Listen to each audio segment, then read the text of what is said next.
और जो सबसे खतरनाक एक और बड़ी अहम खबर है वो ये है कि भारत की तरफ से अमेरिकी अखबार द न्यूयॉर्क टाइम्स को भारत की नसीहत, पाकिस्तान का कश्मीर नहीं सिर्फ पाकिस्तानी कब्जा, ये भारत की तरफ से एनवाईटी को नसीहत दी गई है। क्योंकि जनरल डायर के एलिमेंट्स ने, फील्ड मार्शल कहना तो जाती है, जनरल डायर के एलिमेंट्स ने ये किया हुआ है।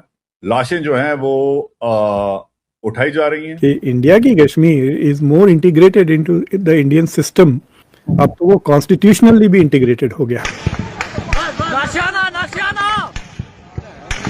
सीधी सीधी फायरिंग चल रही है, लोग जमीन पे बैठे हैं, कोई लेटा हुआ है। जनरल डायर की जो पैदावार है वो आज पाकिस्तान के पास। जब पाकिस्तान पीओजेके के अंदर कुछ जाति करेगा तो वो जाति तो मेरे कंट्री और मेरे कंट्री वासियों के ऊपर है, और उसके लिए अगर एमईएस से सवाल पूछा जाएगा तो जायज बात है कि उसे कंडेम किया जाएगा। कश्मीर में सूरत हाल बदस्तूर कशीदा है, लाशें गिरने का सिलसिला भी जारी है और लाशें के साथ जनाजे भी उठ रहे हैं। तो मुझे ऐसा लगता है कि आपने इसको हॉस्टेज लिया हुआ है।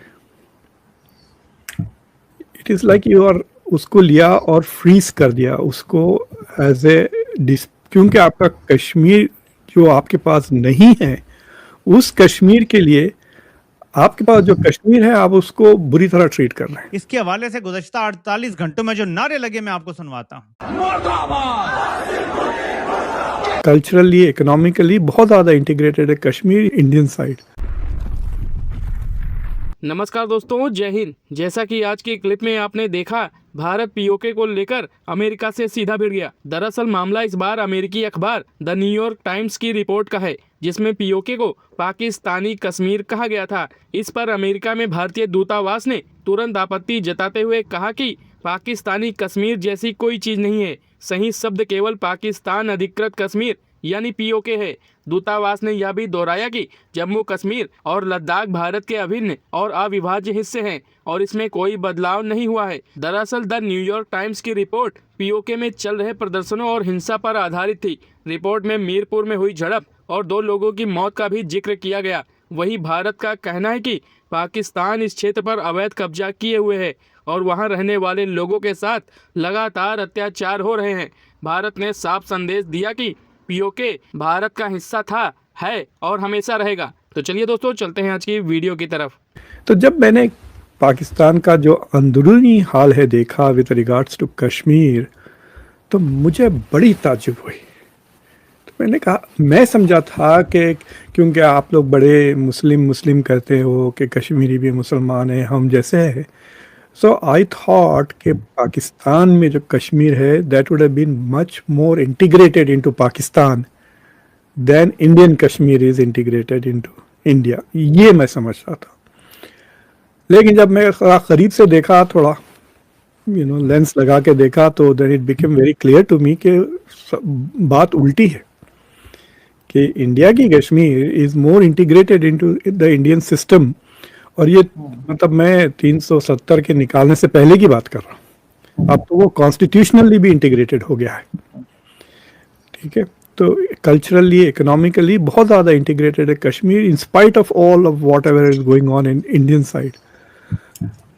तो अगर एज ए थर्ड पार्टी अगर मैं कभी लिखूं इसके बारे में, और लिखूंगा भी मैं, तो मुझे ऐसा लगता है कि आपने इसको हॉस्टेज लिया हुआ है। It is like you are उसको लिया और फ्रीज कर दिया उसको एज ए क्योंकि आपका कश्मीर जो आपके पास नहीं है, उस कश्मीर के लिए आपके पास जो कश्मीर है आप उसको बुरी तरह ट्रीट कर रहे हैं। तो जो आपके ये जो मसला चल रहा है जैक के साथ, जो वो जॉइंट अवामी एक्शन कमेटी जो है, तो उनका डिस्प्यूट, उनके कई शिकायतें। मेरा जो मेंबर ऑफ पार्लियामेंट होता था बरतानिया की पार्लियामेंट में, वो इलेक्शन वहाँ लोकली लड़ता था। मतलब उसका जो वोटर होता था वो भी बरतानिया में होता था, मेनलैंड में, और उसका रिप्रेजेंटेटिव भी होता। वो कभी यूएस आता ही नहीं था, वर्जीनिया कभी आता ही नहीं था, Maryland, but he was representing Maryland. It was a very strange thing. उसको क्या मालूम यहाँ पे क्या मसले है, राइट? तो आपके ये जो 12 लोग हैं वो वैसे ही हैं। ना तो वो कश्मीर से आते हैं ना कश्मीर में रहते हैं, वो लाहौर में होते हैं, कराची में होते हैं, दूसरे जगहों पे होते हैं, और उनका वोटर बेस ही बाहर है, which is the strange thing, right?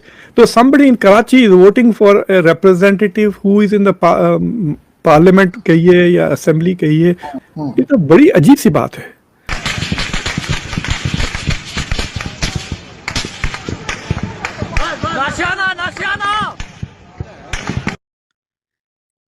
Sidhi Sidhi firing चल रही है, लोग जमीन पे बैठे हैं, कोई लेटा हुआ है।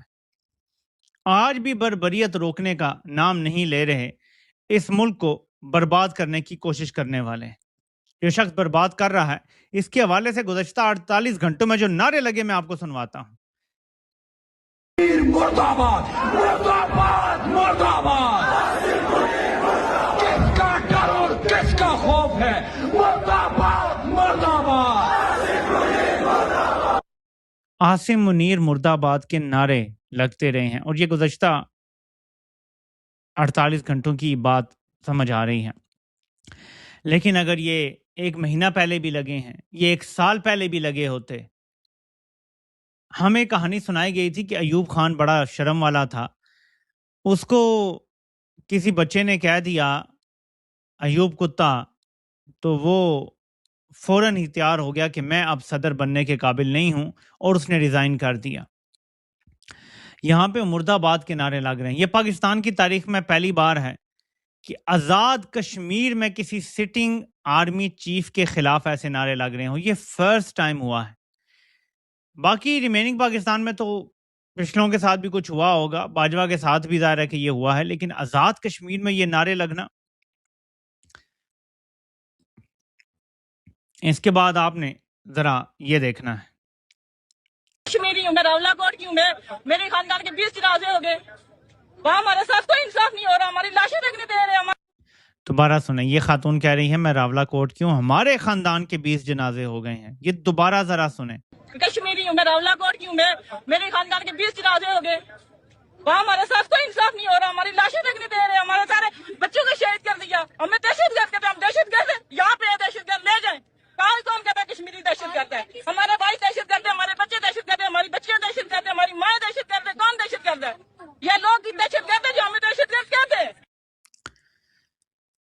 जब नौबत यहां तक आ जाए कि एक माँ को, एक बहन को सामने आके बोलना पड़े कि हमारे ही खानदान के 20 लोग शहीद कर दिए गए हैं, बॉडीज तक नहीं दे रहे, और कौन दहशतगर्द है, तो आपको समझ जाना चाहिए कि फिर जो मुर्दाबाद के नारे लग रहे हैं वो दुरुस्ती लग रहे होंगे। ये जरा सुने, बल्कि ये देखें आप। सारे कराची निकले हो अपने भरावां दी